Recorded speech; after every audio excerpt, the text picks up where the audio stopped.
Sydney, as you can see, Thailand. I was sitting in.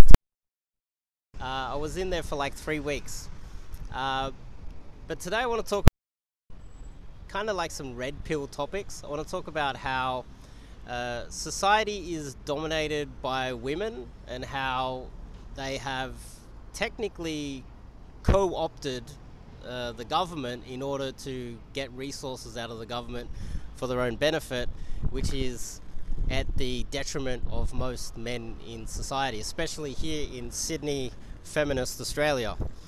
But there's a point behind this. I'm just not going to have a bitch about women. The point I'm trying to make here is that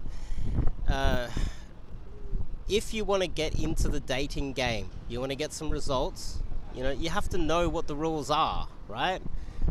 If you're playing chess, you got to know what all the pieces do and how the game actually works. And so to start with, you guys out there, if you go in there blind and you just totally ignore any sort of red pill philosophy and then you get burned badly, then it's your own fault because you don't know the rules. So I just want to set out the rules so that you guys understand. Technically, we have had a period of prosperity, especially in Australia. We haven't had a recession in probably, I don't know how many years. We've had peace for 250 years. Australia has never been under threat of being invaded ever. And we've had free trade with all the countries throughout Asia. And what that has done is given a lot of women a lot of freedom.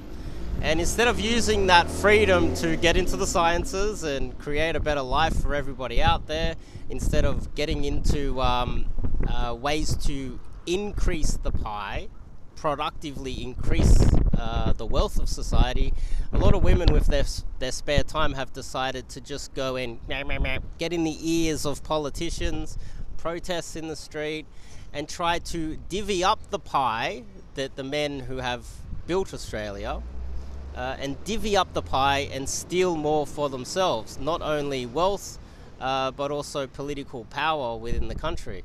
And it has kind of got out of control.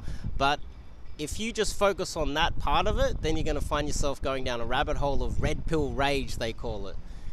We don't want to go down the rabbit hole of red pill rage. We want to just know how the game is played. Now you understand the game is played this way. Now you can work within the system to try and maximize your life and improve your life based on the rules that are set out, because you can't change the rules. The rules are there for a reason, right?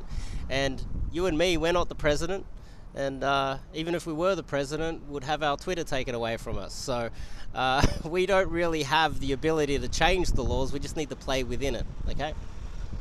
And so within these rules, we need to figure out how to get laid, find a good girl, have the sex lives that we want, avoid getting in trouble, not only politically, but avoid getting in trouble with the law.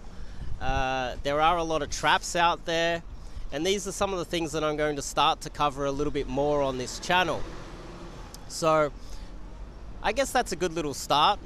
If you guys are, single and lonely, you want to get into cold approach, you want to learn how to approach girls, especially in Sydney, Australia, and avoid all of the pitfalls that have been set up, not only with the government, but society, go to the top link in the description, check out the website. I've got 300 blog posts there. I've got a lot of content there. You can go through it for free. You can go through all of my videos. I've also got a digital product there. It's for total newbies. You can check that out. You can even check out my book if you want to know my story. And then, if you've done all of that and you're ready to step up a gear and learn cold approach, get out here with me, not only in the clubs but on the street, and pick up girls in the street, sign up and do some live coaching. I'll see you guys in the next video.